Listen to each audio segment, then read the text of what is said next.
Welcome back sa Free Thinking Pinoy Channel. Kung bibisita ka ng Africa, may mga hayop na dapat mong iwasan. Nariyan ang mababangis na leon, naglalaki ang buwaya, at makamandag na black mamba. Pero may isang uri ng hayop na mukhang maamo pero hindi mo dapat nilalapitan. Ito ang mga buffalo. Kada taon, may 200 katao ang namamatay sa atake nito. Kaya naman for today's video, mapapanood mo ang mga leon na binalibag ng buffalo at iba pang mababagsik na hayop na napaatras sa lakas ng mga buffalo. Number 1. Buffalo laban sa leon. Ang mga leon ang hari ng Africa dahil matapang ito at malakas. Ngunit sa tuwing nakakaharap nila ang mga buffalo, nagmimistula silang puting na bugbog sarado. Gaya ng leon na to na inakala niyang naka-jackpot na siya sa nahuli niyang buffalo. Maya-maya lang, dumating ang best friend ng buffalo at binalibag ang leon. Mukhang magtatanda ang leon na to na huwag na uling lumapit sa buffalo. Ito naman ang grupo ng leon na nakahuli ng bayawak. Masaya na sanang kakain ng leon sa karne ng bayawak, kundi lang nakisali ang buffalo. Feeling ko, tinulungan ng buffalo na makatakas ang bayawak. Kung ang isang buffalo ay mahirap ng talunin, paano pa kaya ang buong grupo nito ang susugod? Yan ang matutunghayan mo sa next video kung saan walang awa na pinaslang ng mga buffalo ang leon na kinuyog ng kanilang grupo. May kita na pinagkaisahan ng mga buffalo ang kawawang leon kahit wala itong kalaban-laban sa kanila. Ganito rin ang kalunos-lunos na sinapit ng batang leon matapos itong kuyugin ng mga buffalo at hinagis ng ilang beses sa taas ng ere. Hindi mo masisisi ang mga buffalo dahil matagal na nilang kalaban ang mga leon. Talaga namang walang imposible sa sino mang nagtutulungan gaya ng sa ating next video. May kita na na-corner na ng mga leon ang buffalo at mukhang game over na sa buffalo. Maya-maya lang, dumating ang rest back ng buffalo at naghamon ng away sa mga leon. O diba, lahat ay kaya basta't sama-sama. Number 2. Buffalo laban sa tigre. Dito sa Asia, marami ding species ng buffalo na parang tangke sa sobrang laki. Sa video, may kita ang pag-atake ng leon sa isang kalabaw. Sa unang tingin, mukhang yakang-yakan na ng tigre ang isang baka. Ngunit nagbago ito nang resbaka ng mga kalabaw ang kanilang kaibigan. Dahil sa teamwork ng mga kalabaw, napaatras nila sa takot ang tigre.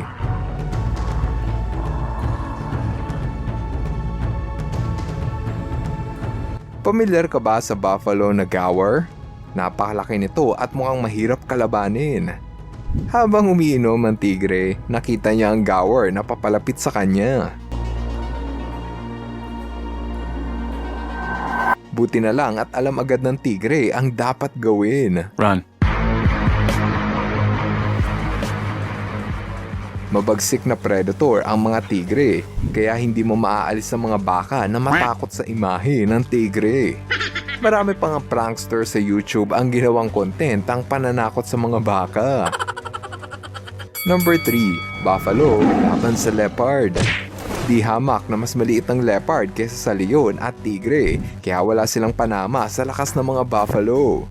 Gaya ng leopard na to na hindi makababa ng puno dahil sa mga bully na naghihintay sa kanya sa baba.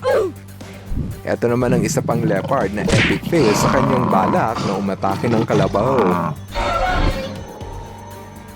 Kung minsan, sinuswerte naman sila na makahuli ng buffalo, pero madalas sa kanila ay hanggang tingin lang. Gaya ng leopard na to na mas gustong makipagkwentuhan sa buffalo kesa makipag-away. Number 4. Buffalo laban sa hyena.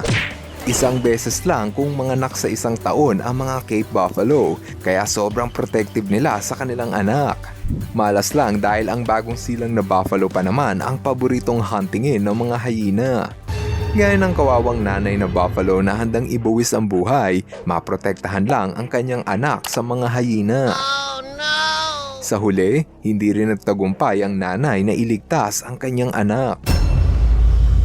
Dito sa next video, makikita ang isa pang magandang halimbawa ng teamwork sa pamilya ng buffalo.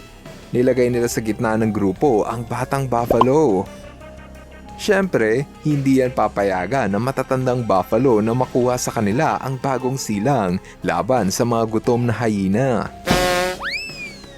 Dito mo makikita na mas lalong lumalakas ang mga buffalo sa tuwing sila ay nagtutulungan. Number 5. Buffalo laban sa wild dogs. Sa lahat ng predator, ang mga African wild dog na siguro ang pinakakinatatakutan ng buffalo. Mas magaling kasing bumuo ng teamwork ang mga wild dogs at mas matalino kaya matagumpay nilang nahuhuli ang kanilang target. Gaya ng grupo na to ng wild dogs na sinuwerteng makahuli ng batang buffalo. Kahit ano pa ang gawing pag-atake ng nanay sa mga aso, mukhang huli na ang lahat na mailigtas niya ang kanyang anak. Maliban sa bagong silang na buffalo, gusto rin nilang puntiryahin ang matatanda at may sakit na buffalo. Gaya ng buffalo na to na hirap ng kumilos dahil sa laki ng bukol na nakalawlaw sa tiyan.